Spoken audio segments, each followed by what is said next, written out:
parang inayos daw yung session hall na parang impeachment trial. Bahagi ng paghahanda ng Senado yon. In-inspection kung kinain na nga ba ng anay yung mga dating ginamit na lamesa at witness stand, nilocate, nilagay sa kanya-kanya mga lugar, at nang makita kung ano pa yung mga kailangan gawin at paghandaan. Dahil gaya ng sinabi ko, dahil naisampa na ang impeachment, may katiyakan na magkakaroon ng impeachment trial at kailangan itong paghandaan ng Senado. Hindi namin inaaksaya yung aming panahon, bagaman recess, sa paghahanda kaugnay nito. Sir, does it mean the trial is imminent or are you sticking to the original pronouncement na it will be after the SONA? Wala namang magaganap dahil recess. Ulitin ko, ano man ang sinasabi ni Numan, hanggat walang sesyon at hindi na-convene ng may sesyon, walang trial na pwede maganap habang kami naka-recess. Klaro at maliwanag sa rules namin yun. Sir, meron ding inihaing petition kahapon yung Davao City Councilors and kanina mismo si Vice President Sara Duterte nag-file din ng petition sa Supreme Court. I think yung kay VP is a petition for certiorari. What do you make of all these petitions? Marahil providential na hindi kami natuloy sa trial dahil nag-recess kami para lahat ng mga bagay na ito ay maidulog na sa Korte Suprema, mapagpasahan na ng Korte Suprema para wala nang pipigil o aantala pa sa trial ng Senado na mga ganitong uri ng teknikalidad o issue na maaaring i-bring up ng nasasakdal na si VP Sara. So may sapat na panahon ang Korte Suprema para resolbahan at sagutin ang lahat ng mga isyong ito bago pa man mag-convene ang impeachment court. Sir, you're assuming that there will be a ruling before June 2.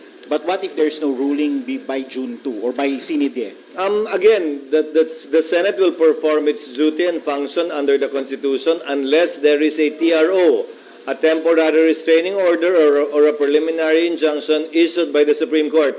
Absent that, we will continue with our duty regardless of the pendency of any case thus filed as of now or that may be filed in the future. Sir, may last question bago ko ipasa sa iba. Meron din in the past na mga nagpapa-inhibit sa mga senador. Kapag ka ba meron nag-inhibit, does it make securing a conviction easier? Meaning, bababa yung threshold ng 2/3? Hindi. Ang inhibition ay voluntary sa parte ng sinumang impeachment judge. Nasa sa kanya yon. Hindi pwedeng pagbotohan ng impeachment court yan. Na majority wins, may inhibit ang isang impeachment judge. Hindi ganun yun. Voluntaryo ang pag-inhibit niya at kung siya mag-inhibit, hindi mababago yung bilang na nakasaad sa saligang batas kaugnay ng 2/3 vote. So essentially, ang pag-inhibit o hindi pagboto, pagsali, ay bilang pabor sa nasasakdal. Dahil ang kinakailangang boto ay 2/3. Mag-inhibit, mag-absent, mag-abstain, bumoto ng no. Pare-pareho lang ang bilang nun. Papabor yon sa nasasakdal dahil ang binibilang to convict are 2/3 yes votes to convict. Sir, Mag-moderate na lang kayo, darling. hello. Sir, ang Korte Suprema doon sa petition for mandamus, may inihanda na ba ang Senate na sagot? Wala. Comment? Why? Wala. Nirefer namin ang bagay na yan sa Solicitor General's Office. Bilang abogado na tumatayo sa pamahalaan, Solgen ang sasagot, Solgen ang a-appear, Solgen ang mag-handle ng kaso para sa Senado. So ang Senado mismo, walang ginagawang pagsagot o preparasyon para sagutin yon. Solgen ang tatayong abogado ng Senado. So hindi po manggagaling sa Senate yung comment para i-submit sa Korte Suprema? Hindi. Bagaman may draft na pin-repair ang legal bilang advisory sa akin, ipo-forward din namin sa Solgen yun, but only for their information and consideration. It's the Solgen that will appear before the Supreme Court in behalf of the Senate. I have requested already the Solgen to make that representation before the Supreme Court in behalf of the Senate. Sir, ang bayan muna headed by former Congressman Nery Colmenares, today may sasubmit na position paper sa inyong office also seeking or asking Senate to immediately convene as impeachment court. So ngayon ba parang tumitindi na yung pressure sa inyo na Si Nery bilang ano? bayan muna? Ah, Position paper ng bayan muna, sir. Well, tatanggapin namin yon, i-refer ko yun sa Committee on Rules at sa legal team ng Senado para gumawa ng karampatang sagot at matimbang yung kanyang mungkahi. Pero may balik na tanong ako kay Congressman Nery. Ang nakalagay sa rules ng Senate shall proceed with trial forthwith. Di ba? Next po, from Ang nakalagay sa rules ng House shall be immediately referred to the Speaker. Ginagamit yung salitang immediately, ha? Sila ngayon para madaliin kami, samantalang sila naman ay tila hindi nagmamadali. Kaugnay sa kanilang reklamo mismo. Dagdag pa, gaya ng sinabi ko, hindi namin pwedeng ma-refer na yan at ma-convene yung court nang walang sesyon ng Senado. Sir, Pero i-refer namin yun sa aming mga legal teams para makonsidera yung kanilang mga suggestion. Last na lang, sir. Kasama doon sa kanilang opposition paper, yung gamitin nyo na lang daw yung na-approve at na-publish na impeachment rules ng 19 Congress. Pwede naman talaga namin gamitin yon at isa yon sa pinag-aaralan namin. Dahil pag may binago kami sa rules na makakaapekto sa substantive rights ng kasalukuyang nasasakdal na si VP Sara, baka magreklamo na naman siya na, uy, binago lang talaga to para sa akin. Sadyang para patamaan ako, gamitin laban sa akin. So isa yun sa konsiderasyon sa pagbabago namin ng rules. Na ang babaguhin namin ay yung mga dapat baguhin na hindi naman makakaapekto sa kasalukuyang mga karapatan ni Vice President Duterte. So iko-considera po namin yon.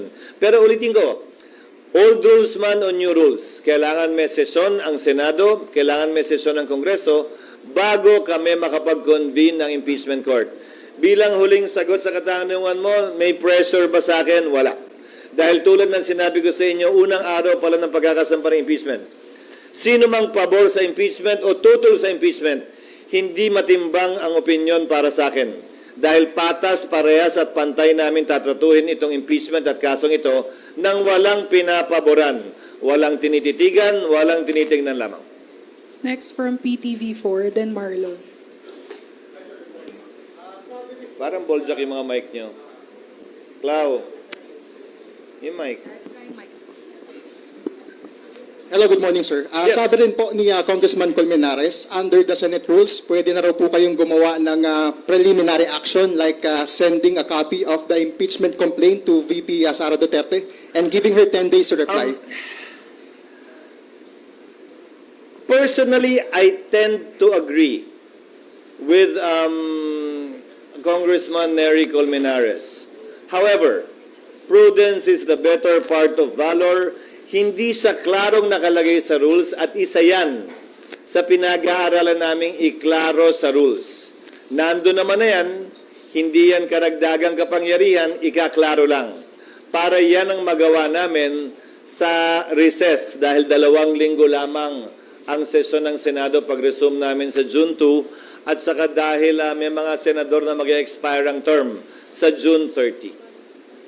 Sir, once the impeachment trial proceeds, as Senate President, sir, do you have an instruction to your fellow senators na mag-refrain muna on commenting on the impeachment issue since magsaserve sila as senator judges? Mula nung na-file yung impeachment, nanawagan na ako at nagbigay na ako ng hudyat sa mga miyembro ng Senado. Isabay na natin yung mga tumatakbo sa Senado ngayon. Mananalo man o hindi, may panalo man o wala, pasok man sa survey o hindi. Dahil hindi naman natin alam ang kapalaran kaugnay sa resulta ng halalan. Na maging maingat na huwag i-prejudge yung kaso dahil ni isa sa kanila, ni isa sa amin, wala pang nakikitang ebidensya, laban o pabor kay VP Sara para kami magsalita na kami mag-a-acquit o kami mag-convict. Fairness dictates, nothing less. Next, SP, good morning. Good morning. Nung birthday po ng wife nyo, nagpadala ng love letter sa inyo si Sen Coco regarding dito pa rin sa impeachment. Insisting na yung forthwith, dapat, ibig sabihin yan, immediately, mag-convene na yung Senate impeachment court. Nasagot nyo na po ba yung... Hindi sinasabing immediately mag-convene. Wala sa konstitusyon yun. Ang nakalagay, shall proceed with trial forthwith. Pero kay Senator Coco mismo nanggaling, di ba? Nung in-interview niyo siya pag-file ng impeachment, hindi na aabot dahil magsasagutan pa din eh. magpa-file pa ng answer si VP Sara, magpa-file ng reply ang kabila, ang prosecutors, maaari mag-file ng rejoinder si VP Sara, maaari mag-file ng sir rejoinder ang prosecutor, maaari mag-file ng anumang ad cautela pleading ang magkabilang panig bago kami makapag-set ng pre-trial. Sang-ayon sa rules of court na suppletorily applicable sa amin, pre-trial shall be set no more than 30 days from the time the issues have been joined and the last pleading has been filed. So, 10, 10, 5, 5, 5, 5, 5, 5, plus 30. Ubus na rin eh. Bago magsimula ang trial. Ulitin ko, kaya tinawag na free trial, hindi pa trial yon. Eh di pag trial yun, sinabi na lang sana trial, hindi pre. Di ba?